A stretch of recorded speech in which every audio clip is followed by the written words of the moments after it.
नागेम सिंह जी सिद्धार्थ तिवारी की राजनीति का अंत करेंगे।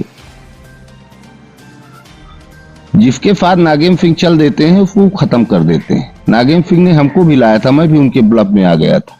बाह पकड़ के अमित शाह के लगे सौंपे, हम बोले कि चलो यार एक ठाकुर है, बात का पक्का है, राजनीति में कल्चर होगा। नेबुआ निचो के फेंक दिया, विशंभर पटेल को फेंक दिया, मुनराज पटेल को फेंक दिया, माया पटेल को फेंक दिया। अब राजेंद्र शुक्ला, गिरीश गौतम समझ गए तो 15 दिन में किनारे कर दिए। राजेंद्र शुक्ला थोड़ा भय खाते हैं, पता नहीं। राजेंद्र शुक्ला गंभीर जो है तो हैं, इतना गंभीर भी होना न चाहिए जितना वो गंभीर है। वो पता नहीं किस कारण भय रखते। इसका क्षेत्र में कोई बावजूद नहीं है नागेम सिंह का। ये भारतीय जैसे कपिलदेव सिंह जी ये चुनाव हार गए, इससे सज्जन है वो कपिलदेव सिंह जी, राजघराने का गुड़ है। लेकिन नागेम सिंह जी चुनाव जीते फेक के कारण। फेक हत्याकांड, तमाम पेपरबाजी, ये वो जो तमाम बवंडल उस समय हुआ, उसके भाई को पकड़ करके नागेम सिंह ने उपयोग किया। आज उसको भी नीचो के फेंक दिया, कोई मतलब नहीं उससे। चुनाव तक 15 दिन तक लिया रहा। अब वो राजेंद्र शुक्ला को अब फेक के कंधे में बंदूक धर के राजेंद्र शुक्ला को मारना चाहता है नागेम सिंह। बस इतनी उसकी राजनीति है।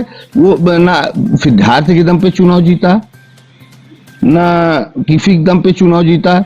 चुनाव लाडली बहना पहला फैक्टर था। दूसरा फैक्टर था फेक हत्याकांड का मुद्दा इतना बड़ा उठ गया। तीसरा कैंडिडेट कोई नहीं था।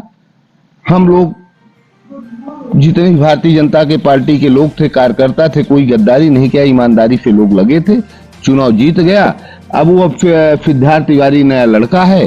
श्रीनिवास तिवारी कभी भी श्रीनिवास तिवारी के साथ ये नहीं था। आप नागेम सिंह श्रीनिवास तिवारी लोकसभा लड़े तो बहुजन का प्रचार किया।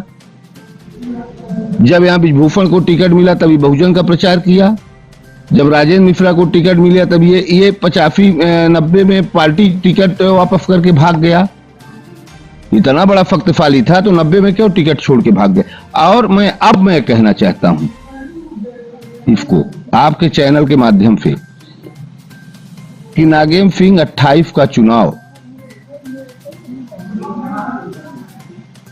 गुड़ में लड़ लें, उनके कोई खानदान का व्यक्ति विधायक बन जाएगा तो मैं यही समाधि लूंगा।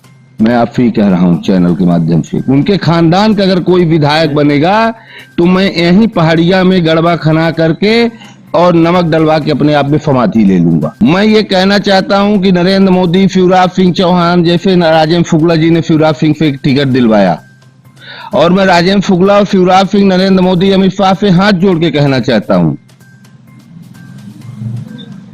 कि नागेम सिंह को टिकट दे दो, नहीं उसके बहू को टिकट दे दो।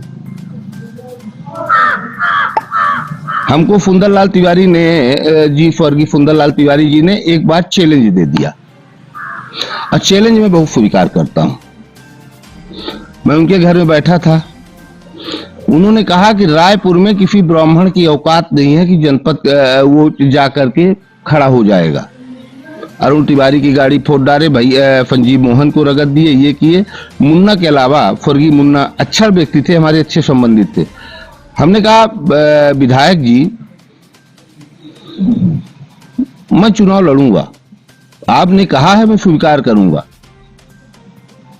रायपुर में जाके मैंने जनपद का चुनाव लड़ा और रायपुर करचोलियान पंचायत से मैं जीत के आया। मुझे प्रशासन ने जबरदस्ती 35-40 वोट से चुनाव हरा दिया। और उनके मुन्ना जी तीसरे चौथे नंबर में थे। नागेम सिंह डेरा डाले थे रात दिन। उन कैंडिडेट गीतांजलि सरपंच के पीछे, वो तीसरे नंबर में थी। लाल बहादुर जी पूरी ताकत लगा दिए, मेरा एक वोट नहीं था। आप जाकर रिकॉर्ड उठा के देख लीजिए। नागेम सिंह जी को मैं स्वीकार करता हूं कि वो बड़े नेता हैं और 28 में अपने दम पे अगर बहादुर हैं तो 28 का चुनाव जीत लें। राजेंद्र शुक्ला, जनार्दन मिश्रा, पूरे भारतीय जनता पार्टी के नेता डेरा डाल दें।